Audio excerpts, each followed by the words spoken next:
Solomon is often remembered for wealth, but Scripture introduces him through wisdom. Before gold, before influence, before expansion, Solomon is shown making a request. When God invites him to ask for whatever he desires, Solomon does not ask for riches, power, or long life. He asks for discernment. This moment matters because it establishes the order God honors. Wisdom comes first, everything else follows. Solomon's request reveals an understanding that leadership is weighty. He recognizes that ruling God's people requires more than ambition. It requires judgment, humility, and responsibility. God responds by granting Solomon wisdom, and with it, wealth and honor. But the text is careful. Wealth is not presented as the reward Solomon sought.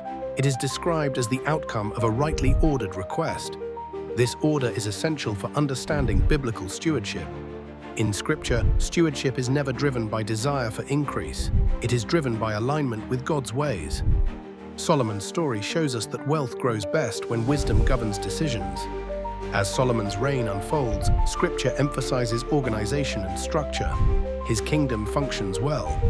Food is supplied, systems are in place, peace surrounds the land, trade increases, influence expands. These are not miracles detached from effort. They are the fruit of wisdom applied consistently. Biblical wealth does not appear suddenly and disappear quickly. It is sustained by discernment exercised over time.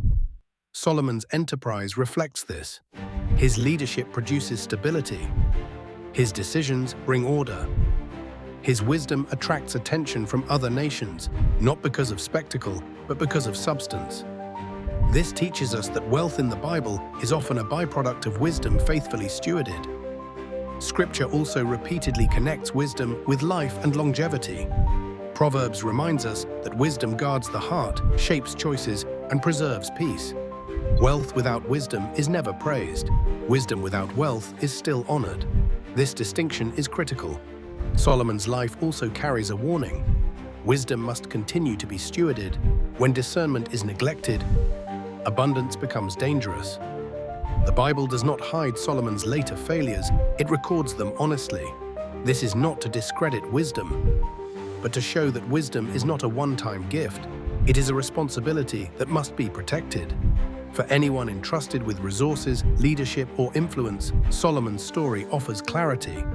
Wealth requires wisdom not just to gain, but to maintain. Entrepreneurship in Scripture is not driven by ambition alone.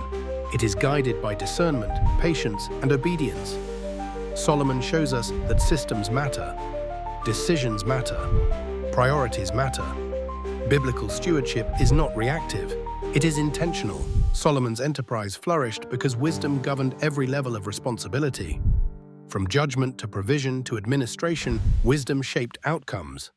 This teaches us that wealth grows best when wisdom leads. For modern believers, Solomon's story invites reflection. What are we asking God for? Are we seeking outcomes, or are we seeking wisdom to steward responsibility well? Scripture consistently affirms that wisdom protects what wealth produces. Wealth without wisdom is unstable. Wisdom without wealth is still valuable. But when wisdom governs wealth, stewardship flourishes. This is God's order.